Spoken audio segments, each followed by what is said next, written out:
একটা বয়সের পর সুন্দর চেহারার টান আর থাকে না।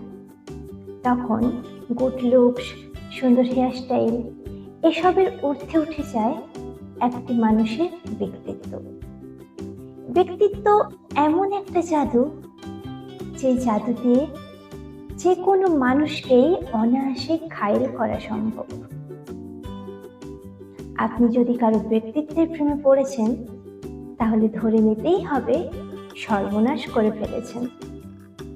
কারণ ওই মানুষটাকে ছাড়া পৃথিবীর আর কোনো মানুষকেই তখন আপনার আর ভালো লাগবে না।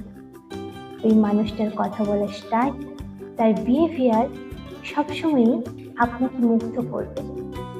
মজার কথা, এই ভালোবাসার সম্পর্কগুলোই সব থেকে বেশি দেখি। রূপের মোহ একদিন কেটে যায়, তা অনায়াসেই কাটিয়ে ফেলা সম্ভব, কিন্তু এক জীবনে ব্যক্তিত্বের মোহ কাটানো অসম্ভব।